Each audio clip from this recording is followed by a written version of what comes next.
We've got a very interesting session lined up now, which is about the venture capitalists and looking at the insight of how the venture capital look at various opportunities and what is there for the startups to look forward to. At FIS, I think we realized, and everybody understands this, innovation is the key for everything that we are doing in the fintech world. And we enable this, recognizing this major aspect of our day-to-day lives. What we identified is that across the globe, if you look at really drive innovation as a movement, it needs a whole village to come together. And we are doing this at multiple stages, starting with the university, the students, the academia, where we've partnered with them through our different programs. Then we've got the seed capital, the venture capital, and finally the alliance programs at FIS, which are making the innovation and enabling the startups to come up with their innovations so that we can serve our end users and customers very well. With that opening note, I would like to welcome an esteemed set of panels who are giving their time and would make us inform about, learn about the various opportunities which lie in this region. I will start with welcoming Edison Tsai. Thank you, Edison, for joining. He's the Partnerships Committee Chair at Fintech Alliance in Philippines. As the president of SeedIn Technology in Philippines, Edison is responsible for managing and developing the Philippines finance market and works closely with other overseas counterparts to ensure successful expansion and implementation of SeedIn into the Philippines. Edison has over 17 years of experience in the development, management, consultation of information management projects for major private companies and government agencies in the Philippines. Thank you, Edison, for joining today. I'd like to welcome Anuradha Ramachandran. She's the managing director, managing partner at TVS Capital. Anuradha is at TVS Capital. Before TVS Capital, she's worked at Flourish Ventures as the investment director and is an alumni of Indian School of Business. Thank you, Anuradha, for joining today, and I look forward to hearing from you. Thank you, Pranshu, for having me on the panel. Very happy to join you today. And last but not the least, we've got Manav Narang. He's Director and Head of APAC Financial Services and HEAL at Plug and Play Technology Center, Singapore.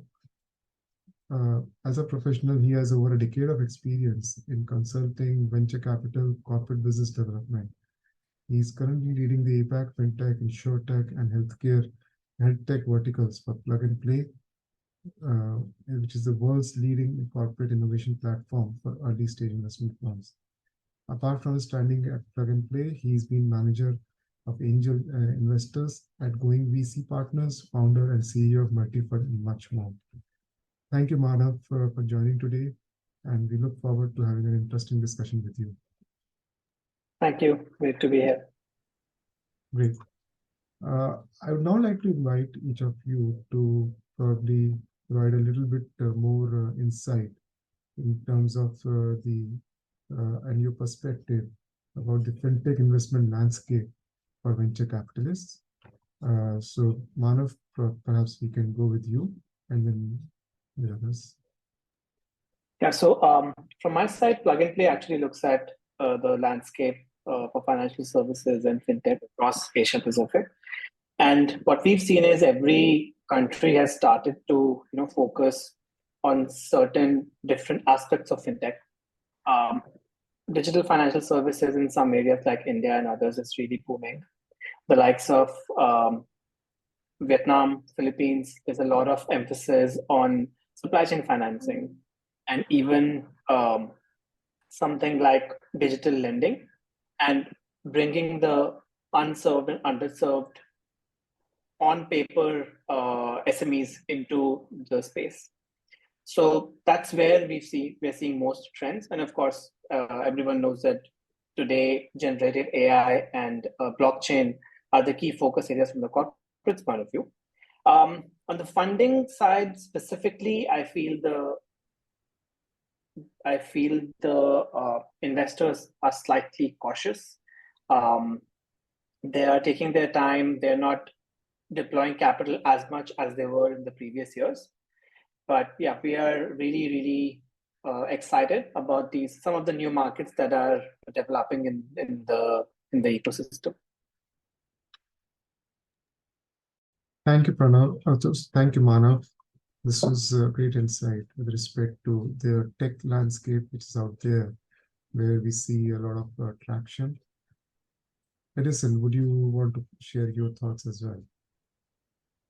Yes, so a little bit of context, as Fintech Alliance is being the largest Fintech association in the Philippines, comprised to close to 100 members and consisting of over 93% of all digital transactions in the Philippines. I also resonate with Manav over here that in recent years or recent months that the Fintech in terms of venture capital investments have slowed down a bit. They're taking on more cautionary notes. But that being said, we are still experiencing a 18% growth year on year. So some of the areas and some of the big investments are coming from banks like JP Morgan.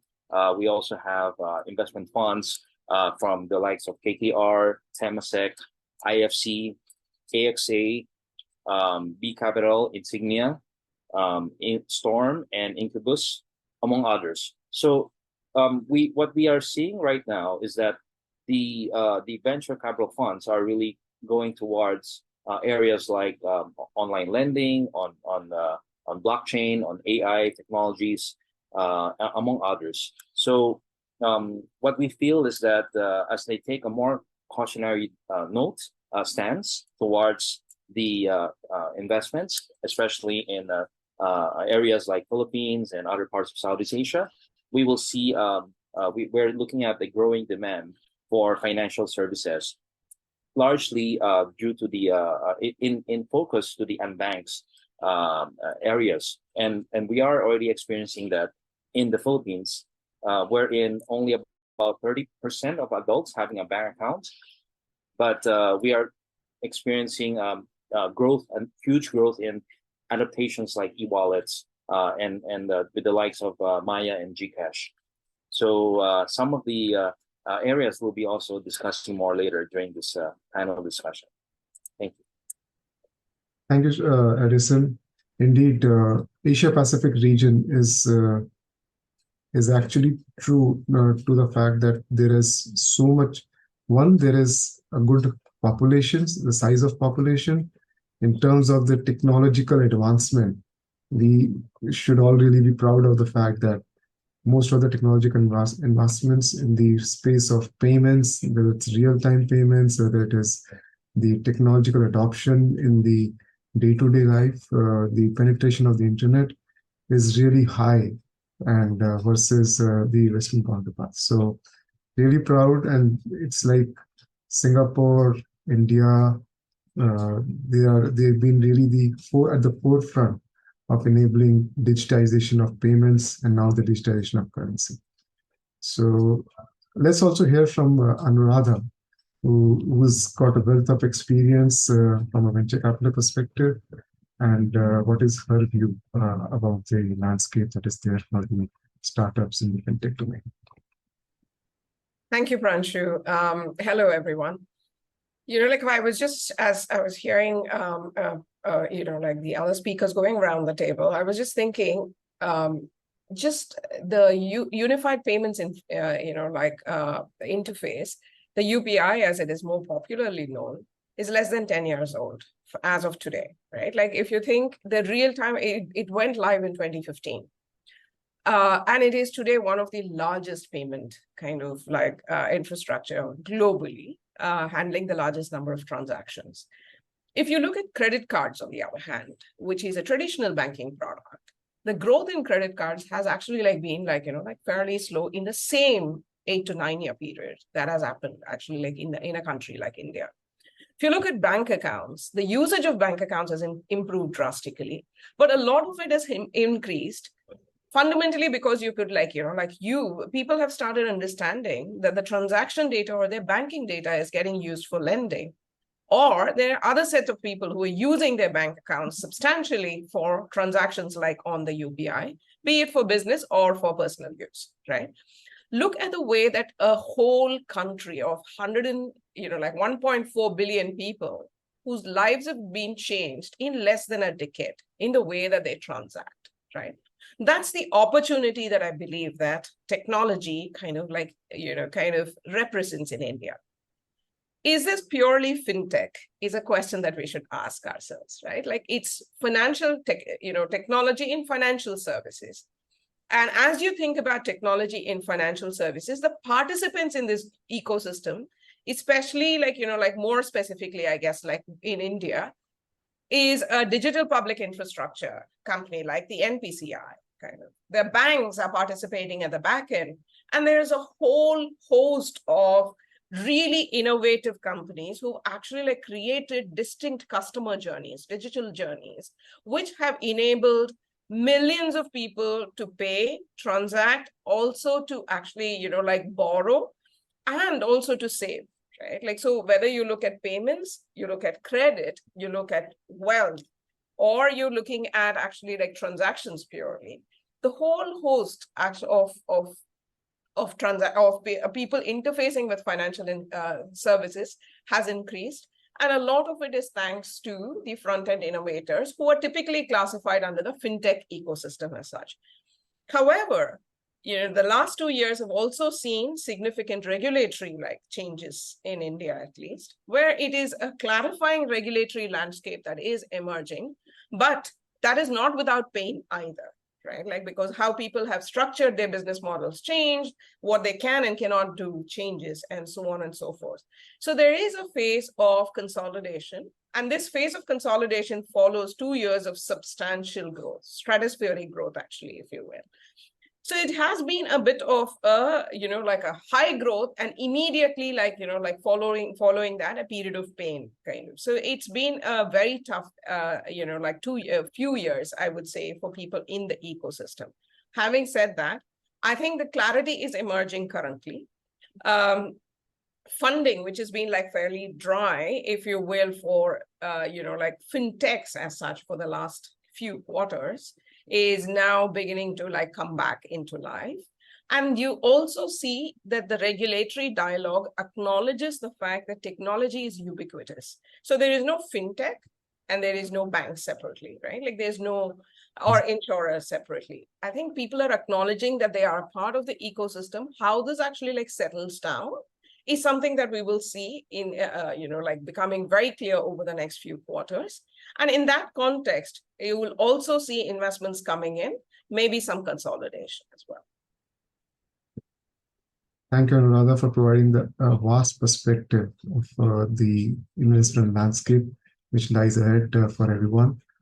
I'm sure our startup audience who are watching would find this really helpful. I think I'll just take a couple of minutes just to draw on something that I realized from the previous keynote. Yes, we just concluded.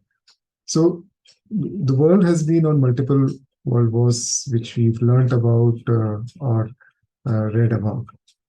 But recently, all of us globally were hit with a single war, which was with COVID, which actually enabled and it's created the realization that there is fintech, which can still be used as a mechanism to hold the population all across.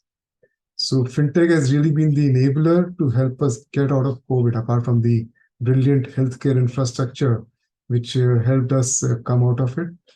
But now if we see, the byproduct of this war was that the fintech became a key enabler in our lives, both with the penetration of the different ways of payments, whether it's the subsequent the penetration of the internet, and now going forward as the digitalization of currency happens across the globe in every country, that will be yet another game changer when we see the reach which is provided by the internet that goes many-fold above, with the currency becoming available in digitized forms through to those remote places where getting the physical cash is always a challenge.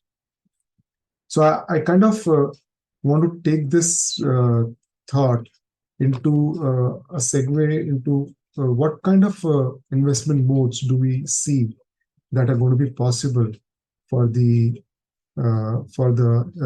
venture capitalists, and what how do you see this benefiting the startup ecosystem? So Anuradha, perhaps you can hear your views on it. Sure. Again, just to I agree with some of the things that you're saying, that there's huge amount of innovation, and our ability to have, gotten through COVID with a full economy running, right? Like is largely due to a lot of the fintech innovators who were around, right? And the balance sheets that back then. As we look forward in terms of innovation, right? It becomes much more discerning innovation, if you will. It was the narrative till now was to create access to everyone. And the narrative will now change to now that everybody has access and there is significant adoption. You're not seeing after 2 years of the post-COVID era is not seeing that your transactions are coming down or you're not interfacing digitally necessarily. So in the next few years, what you're going to see is actually much more discerning innovation, which will start building differential products and will start building very, very high quality businesses as such. So the point that I wanted to leave here is that, you have data, underwriting, which has all been accepted by regulators as well, right? Your frameworks are actually fairly clear. Your infrastructure is pretty much set. The adoption is actually very, very well proven. Now, all that actually needs to get very much to mainstream fintech, right? If I can use that word, is, them becoming actually the more ubiquitous part of the overall financial services ecosystem, which is sustainable and very large business models actually coming into play. And that I think is underway already. Right. I am a growth stage investor today. TVS Capital is a growth mid-market private equity company. And my previous avatar was that of a seed investor. So, today, the role that we're seeing is that there is equally a significant amount of interest from the early stage system. And there is actually a wait and watch from the growth system as such, right? In terms of seeing who are the winners, who can build sustainable businesses, who can build very scalable businesses, who will become actually the largest banks. HDFC joined the 10 largest banks globally this quarter. And similarly, we hope that, there will be other fintechs who will actually also start joining that order in terms not only of pure transactions, but also in terms of balance sheet capability and business capability. Indeed. And I think one of the points that you just brought out about the regulatory support, I think I see that as one of the key drivers for getting confidence in the consumer, as well as for the startups or the providers of the fintech technology, financial technology landscape.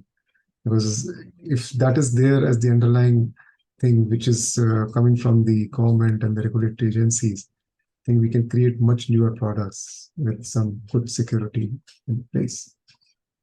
Okay, let's hear from Edison on this topic about the different investment opportunities that you see from the region, specifically in the Philippines. Thank you, Pranshu. So COVID definitely has accelerated the fintech adoption in Southeast Asia in several ways, right? Of course, not only Southeast, but really it's a worldwide phenomenon that we're experiencing. And during the COVID, the first thing that it has led to a shift towards digital banking and payments. So we're experiencing more and more people using mobile wallets and online banking solutions. Second, it has increased demand for financial services, such as loans, insurance, which led to a startup influx of fintech startups that are in the services of online lending or insurtech. And third, it has created a need for more efficient and cost-effective financial solutions. It's that's pretty much driven traditional financial institutions to partner with fintech companies to offer more innovative products and services in order to stay competitive. And finally, it has increased access to financial services for unbanked and underbanked populations, which has led to greater financial inclusion for the region. So overall, we have experienced that COVID has created a fertile environment for fintech adoption in Southeast Asia. And I think just to resonate with our other speakers here is that the trend is expected to continue even after the pandemic subsides. And that the fact that people have gotten acquainted with living with the situation and being able to adapt more in a more agile format. So definitely in terms of the investments for our VCs, some of the key areas like rapid adoption of financial technology, growing demand for financial services, and a supportive regulatory environment, as well as a talented workforce, will add to the components and factors that continue to drive fintech adoption and investments. Indeed, Edison, and I think one of the things which we all credit to a factual aspect is that the APAC region as such is really the youngest in terms of the age of the population across the globe. So the ability to adapt and use all of the new tech and the services which come out of it is something which is going to be much higher. And we see that already as we talked about the use and the adoption of UPI and the different instant payment mechanisms or real-time payment mechanisms across this region. Let me have Manav talk about, so in terms of the investment fund that you have, which you are responsible for, how did it all start? And what kind of opportunities do you see out there in terms of, is it more domain-led investments which have been focused, or is it more tech-oriented, or maybe a combination of both? Yeah, thanks, Pranshu. So the way plug and play functions is actually quite different and innovative, I would say. So plug and play started 17 years ago in Silicon Valley, started by a Persian American guy as a real estate company. He saw a lot of startups coming for space. This is early 2000s, the dot-com boom is coming. He was very interested to see how these people, sitting and writing lines of code are able to generate money. And I don't know if you guys can guess, but one of the first few companies he dealt with was Google when there were 13 employees. And then he started putting a bit of his own money with them. Very proud that we were the first check in companies like PayPal and N26 and a few others. Today, Plug and Play has 2,000 portfolio companies and 35 unicorns. And the way we work is we do not have funds. We are not a LP-driven venture capital. We are a single family office turned into an MNC, which actually is a business case study as well, how a family office became a large company. And our model is very simple. On one side of the business, where we are doing corporate innovation consulting for more than 500 corporations globally, what money we earn, of course, we pay the expenses, and whatever is left, we deploy. We deploy over $20 million a year, 200 plus investments. And our thesis is very, very simple. Because we are very early stage, we don't look at a lot of data such as revenue and all, because at that stage, they usually don't have any revenue. But what we look at is the founders and how big is the market. And then the stamp of approval comes from the corporates. We don't push our portfolio companies down the corporate's throat. So, but when the corporates are looking at certain startups and some of the really good gems come out of it, we are like, okay, if HDFC, Hitachi, Aditya Birla Capital, all of them like this one startup, the founders are amazing. They, are able to get through their very tough procurement processes and have those kind of partnerships with these companies, we should definitely invest in them. We never lead, but we put a small amount in a large number of companies. And because we have such a vast ecosystem, we are able to support them in those areas. So for us, we are geography and sector agnostic. So we will only look at really, really innovative companies. It could be a company, and I'm just talking about a few past investments we made. One was an eSIM technology company where anywhere in the world you go, you can just add that eSIM and you have a SIM in that country without having to buy a SIM or anything. We invested in a co-working space OS company. One of our company investments in India is now a Series B company called Decentro, which is a banking as a service. So for us, what matters a lot is where do the corporates that we work with see growth? And that I think is a really good indicator, given that the company can get capital from, multitude of places. I mean, both Anuradha and Edison and their companies and their networks manage a lot of capital. But the growth will come when they work with the likes of HDFC or Hitachi and, go on to grow. So for us, that matters a lot. And we are working with corporations where we are advising them on which startups to invest in. And my advice to them always is, don't ever go in talking to a startup that, hey, we want to give you money. You're a corporate, tell them we want to work with you. And if it works out, we will also end up investing in you. If it, is a good valuation for us in you as well. One of the poster childs of our work is Visa. So we run the Visa Accelerator program across Asia Pacific. Last year, we sourced more than 500 fintech startups for them.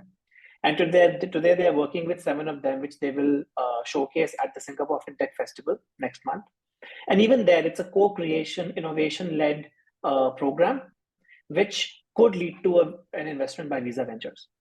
So the approach always is that put a partnership or a strategic focus first, and then back that with capital if it works out.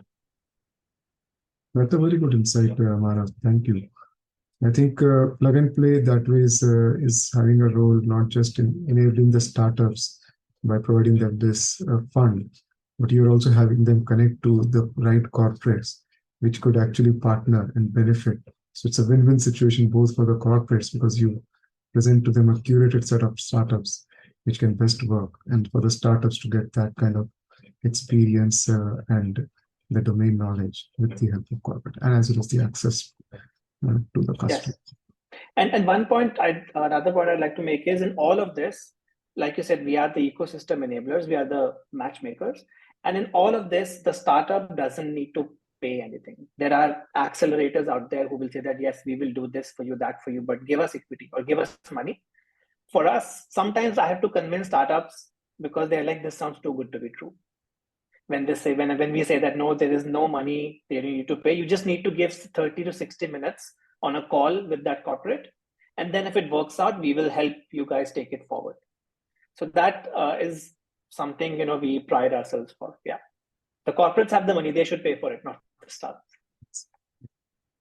Okay, let's have Anuradha also present her views with respect to the funds and what type of funds are available today for the startups that they could look forward to in terms of the different modes in which maybe we can get them invested. Certainly. I represent a fund which actually raises money almost like in the last we are on to our third fund. Towards the end of our third fund, and we're in the process of raising our fourth fund. But, in the 3 funds that we've raised so far, it's about 100% domestic capital. And it's an aggregate of third-party capital, which has a few institutions, a handful of institutions, if you will, and domestic institutions at that. A large number of the leading family offices in India, and an even larger number of actually HNIs, if you will, who are actually interesting in participating in the ecosystem. So we believe there are 2 parts to our story, right? One part to our story is in general, actually, build the depth in the Indian market, which is actually in terms of getting capital into private and listed companies, which are the innovators, literally. Across our focus area is financial services. So in that kind of a context, therefore, we put fintech and financial services at the forefront. It could be other segments as well, which could include manufacturing, distribution, other kinds of things as well. But our focus is in terms of like, like deepening the availability of investable capital in domestic markets. So that's one part of our, also our, or of our core organizational beliefs, if you will. Now, coming back to do, like the financial, our thesis is actually like, predicated on a few things. One part of it is in terms of the fact that there is a huge unmet need, and in a significantly growing market. Our GDP is growing at 6%, right? Like, so in that kind of a growth rate, as you're thinking through, with 1.4 billion people, the need for financial services is huge, right? Now, and most of it thus far, and that's what is a journey that we've seen, has been actually through informal means as opposed to formal means. To just like, like look at an example, for a very long time, the person who was carrying the risk of, of my payments is actually like my grocer, who gives me like, grocery on a monthly basis. It's credit on an individual kirana shop. He shouldn't be carrying the credit risk in there. In all probability, it should be with a financial institution, which is much more capable of underwriting those kind of risks, right? Like, so this is a trade, like it has become a part of a trade risk, whereas it's actually a financial risk. And therefore, like there's a huge number of these kind of informal channels, which have actually like been assuming risks, financing risks, in the garb, like, which has actually like been, in the garb of trade risks as such, right? Like, so, and I think there's a time, right, as we now formalize and more formalization comes in, this is the right time for trade risks and financial risks to be separated. And that by itself will drive adoption. This is not new market creation. It is not that like somebody is creating something which we've not been using so far. It's just that there is a formalization of the financial services ecosystem, and that by itself, there's a huge amount of adoption that will drive that through.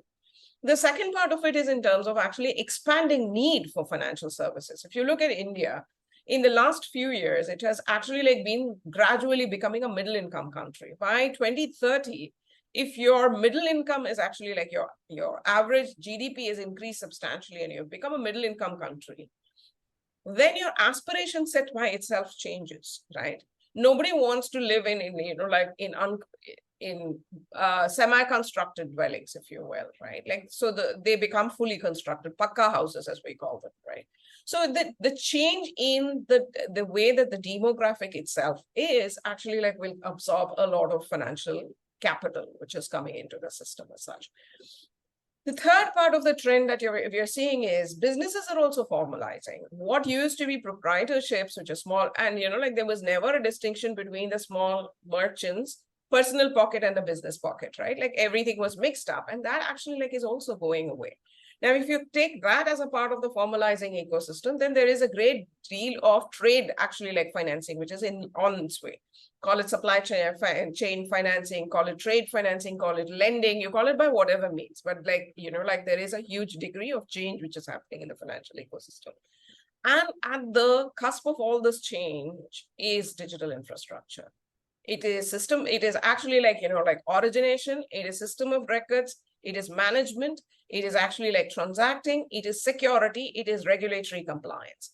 And there's, like, so I've given you the set of theses that we have already in that context, right? So there's also, like, we also look at, like pure balance sheet plays and so on and so forth. And there is actually like also insurance, which is becoming a bigger play as people's assets increase, your lifespan actually like increases, the risks actually increase.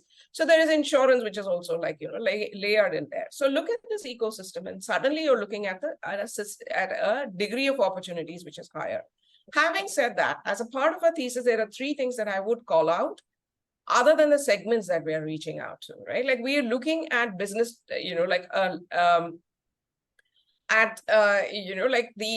businesses which are actually category leaders. That's a stage kind of this thing because we are, Series B, A+, if you will, kind of investors.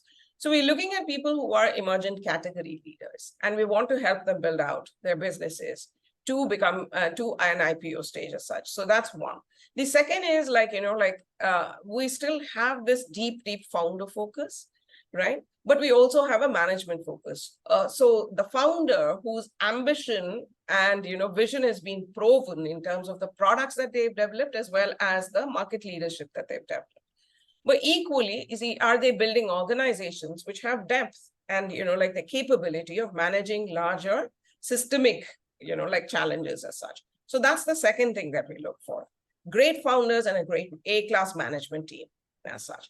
The third thing that we are looking at is, are these businesses features or are they businesses, right? Like, so does this come into a consolidation game, or is this actually like something which is going to sustain over the next, like at least a decade? We exit in 6 years. There's somebody else who's buying from us who also needs to like see some growth in those kind of businesses. So it's actually like what we call as multi-decadal businesses, if you will. But these are large kind of businesses who are capable of IPOing and then like sustaining retail interest and becoming institutions as such. So that's the lens with which we look at innovators and look at investments as such. But I think the opportunity set by itself for like people is phenomenal. Great. I think quite a few takeaways from what you just said in terms of you really called out within the value chain the opportunities of micro lending for these Kirana retailers which exist out there, and then the corporatization of those proprietary single man led shops, which I think everybody's realizing that, and in India we see that no more do we have, or very few that we are seeing within the locality, within the city, that there's a single shop of a particular established player. Now everybody is going with mushrooming their outlets across the city or across multiple cities. So I think truly the movement from the proprietary single person led organization into a corporation which has a deep management expertise, deep capabilities, is going to drive a lot of investment, and that itself will lead to multiple opportunities for the startups to provide various kinds of offerings that these businesses will need. So I think that's a great insight. And from India perspective, I think you've given a very good view of how this relates to our daily, the ways we see around the shops and various opportunities. Let's also hear from Edison about how is it in Philippines, and what kind of opportunities in investment models are we seeing unfolding for the startups out there. Thank you, Pranshu. And in the Philippines, they usually revolve around several means of venture capital investments. So just like other parts of the region, you have the equity investments, wherein the VC invest for an exchange of the share of the company's ownership.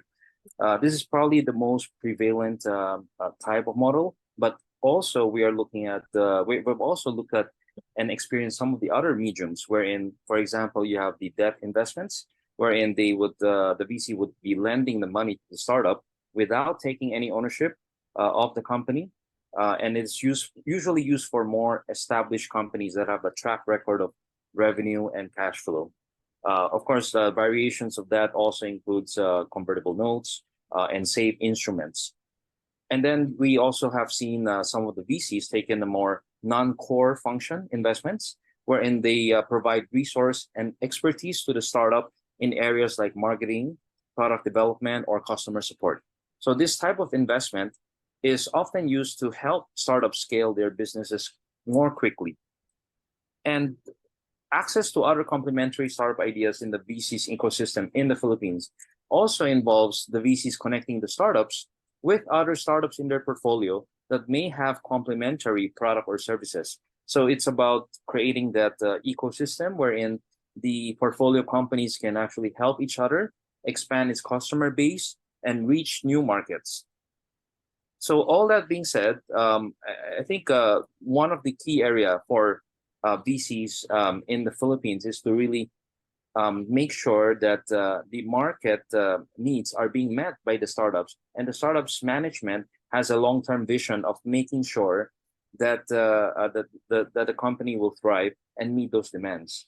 Not to mention the ability to pivot, especially in circumstantial situations wherein the market conditions may change. You may have another black swan event like the COVID, So these are things that VCs look at least in the Philippines, where companies are able to adapt to market conditions, situations, and market demands. So that's really something important for us to, and especially for the companies that have been invested in the Philippines, is also being a hub in Southeast Asia with some of the fastest growing fintech adaptations, growing demands, a very supportive regulation or regulatory environment.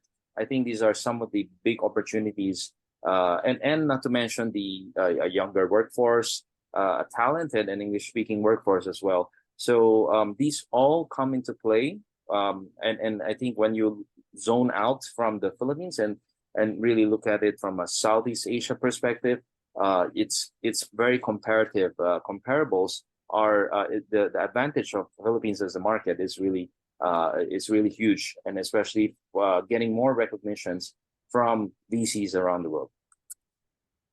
Very good. I think there's a common theme which when I hear from the Philippines perspective and from Anuradha from the India perspective, the deep management expertise, the deep expertise that comes with the startup and the companies where the VCs look to invest is a key.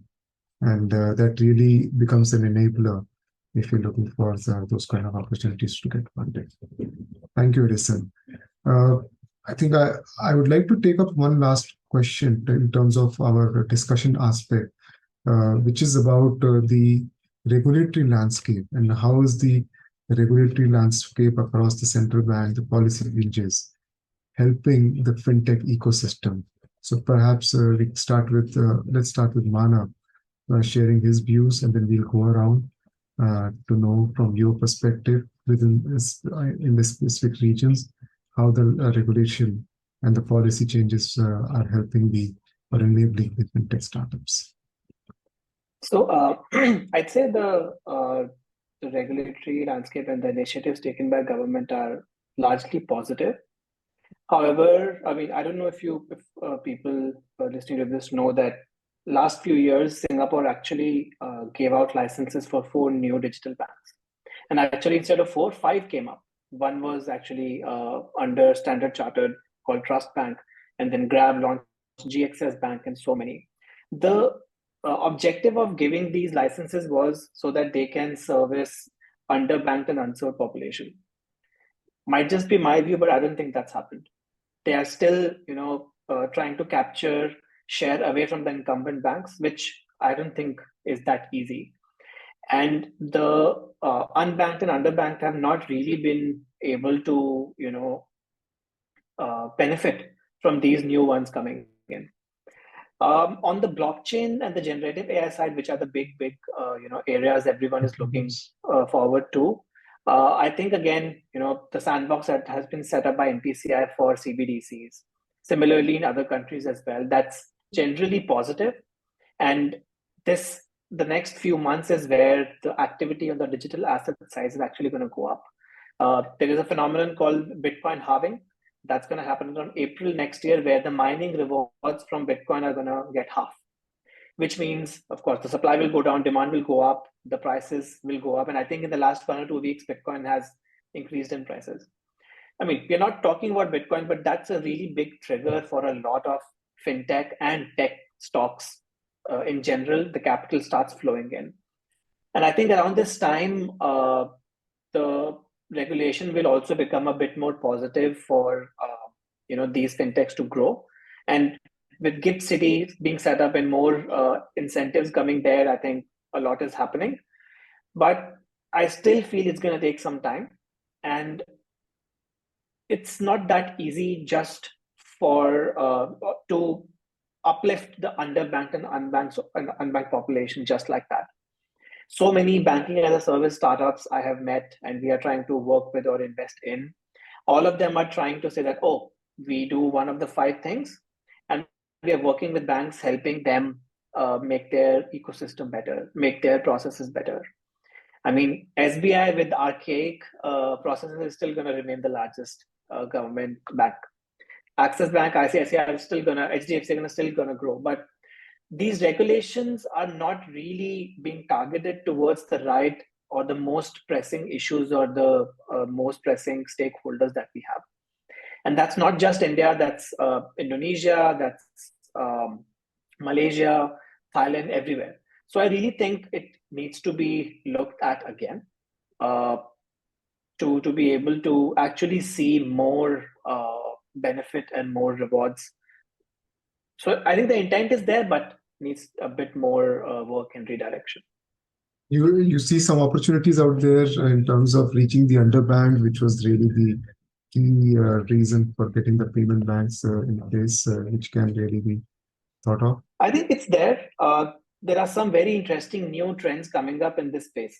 So there is one set of startups called EWA, Earned Wage Access, where blue-collar workers get support, financial support, in the way that if you've, let's say, worked for 15 days, you're going to get salary at the end of the month. But if you're a blue-collar worker who's living paycheck to paycheck, this startup will give you your salary that you've already earned, let's say up to 12 days. So it's a good, so there's, practically risk-free. And then they are able to meet their expenses. They are better motivated and financially secure. These kind of startups, Gaji Gesa in Indonesia, Salary Hero in Thailand. I'm sure there is one in India as well. So they are doing really well. And then the startups like Avantonai in Indonesia, where they are bringing SMEs from paper-based processes into the digital ecosystem, and then using that data to help them with financial services. Still early days there, because the first lever all these pull to generate revenue is lending. They're just finding better ways to lend to these people, which might go really badly as well. Over availability of capital for SMEs and a small hiccup. I mean, COVID was massive, but something small like a small downturn or unemployment wave comes in, these SMEs will fall into the red. So there are some trends we are seeing in very interesting startups that are coming up to help the underbanked and unbanked. But at the end of the day, they also feel pressure from their capital providers that we've funded you. You need to show us where the money is coming from. When are you becoming cash positive? When are you becoming profitable? So there, I think lending is the very first thing that they do, which is able to give a lot of returns earlier, easier. BNPL was a very good indication the last 2 years that came out. And now you're also seeing where different iterations of BNPL. There is one that is called CNPL, called Care Now, Pay Later, which is on healthcare financing. So these new trends are coming up, but I think again, it's just scratched the surface. There's a lot of penetration that needs to happen there. Very rightly said, Manav, and I can relate to some of the opportunity that we saw implementing payment solutions for our customers in the Middle East market, wherein so you can see how this is the industry is changing. We were doing a solution, an implementation where we had to make sure that any pre-planned and payouts which are required to be done are done right at the first start of the day, on the first of the month when the salary is credited, so as to ensure that the money doesn't go out of the bank. And now we are looking at, for some of these blue-collar workers, that there's going to be a credit given for the first 15 days of the salary, so that the workers can get this upfront without having to wait for a full month of the salary payout period. So I think that itself shows how the confidence in the industry is building up and enabling some of these micro-lending opportunities. Thank you, Manav. Anuradha, from your perspective, how we've seen the Indian regulation change and how it is helping the ecosystem. So, the narrative in early, again, like going back 10 years ago, right? It was all about financial inclusion. Now, what is financial inclusion? Is it only for the poorest and the bottom of the pyramid kind of people? Or does it also address underserved needs? The examples that you just took, right? Micro businesses. is that financial inclusion or is it not inclusion, right? Like, what do you do about people who are really badly served as well, right? Like, is that financial inclusion, exclusion? So the point is that, like inclusion in a very, in the regulator's mind was about getting the poorer and the more rural folks into the banking ecosystem, which in a way is actually like linked to formalizing their financial lives, right? So it is just about creating access to a bank account. And I think like that's where much of it stopped, right? Like in terms of the thinking. The point was that, like once you start down the journey, that's not how things evolve. Once you bank, you need to know what you're going to do with the account. And then you start living your financial life around that account, which is what's happened in the last few years. That has implications on the balance sheets, right? Like both from a savings perspective, the stability of it, and the liability perspective, right? Like which is a lending perspective. And then comes transactions and so on and so forth. So if you look at a regulator's life, suddenly it's become extremely complicated, right? Which is that how do I protect, like people, small retail investors, the savings accounts and so on and so forth, and keep their strength on the banking system, keep the strength of the banking system high. How do I actually ensure that not too many defaults which are happening on the other side? Because like, like suddenly like there is a rush of lending going on into sectors which were so far like not on the balance sheets of many players. Then on top of that, I have cybercrime. I have security issues in terms of payments and, like leakages which are happening on payments. And then there is insurance, which people don't understand very well, and they can't figure out if it is a payment, savings, or an, like risk management product, right? So suddenly, like the lives of regulators is actually like fairly complicated, and due credit to them, they've actually like tried to manage as best as they can. There have been proactive regulations and there have been reactive regulations. Proactive regulations, like Manav mentioned, in terms of the digital banking categories. In the CBDC part of it as well, I would think of that as actually like a proactive regulation as well, right? Like, so currency movements, which is very important to them from a very, from a flow of money, monetary management, fiscal management perspective. So there have been proactive management, regulations on that side, and people have started to try and figure out what's the framing under which you can create a stable banking system or a stable financial services system. On the reactive side, it's all about instruments, like how has a balance sheet, which balance sheets do we protect? And, like where is actually like the money and going in? This is a little bit of a confused regulation, right? Like where, like the regulators cannot decide between who they are protecting. Are they protecting the users? Like too many people suffering from like, like too many loans. And because of that, like collection issues which are coming up and so on and so forth. So do I protect their like lives?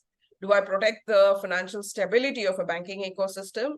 What do I really protect, and who do I protect also, right? Is it the balance sheets, which is like the bank from a central bank system? Usually it's the banks, not even the shadow banks or the NBFCs as they're called, right? Like, so I think it's been a little bit of a struggle for them, and there you see regulation always playing a catch-up role as opposed to a proactive role. And that's actually like how life is. Having said all this, to the extent possible, they've tried to keep it in the realm of positivity, right? Like where acknowledging the fact that there has been a large amount of unprecedented kind of change, which they couldn't have expected either. And therefore, like, like in that kind of a context, how do I build regulation so that I keep the stability of the financial ecosystem well? So I think like they've done like reasonably well in that.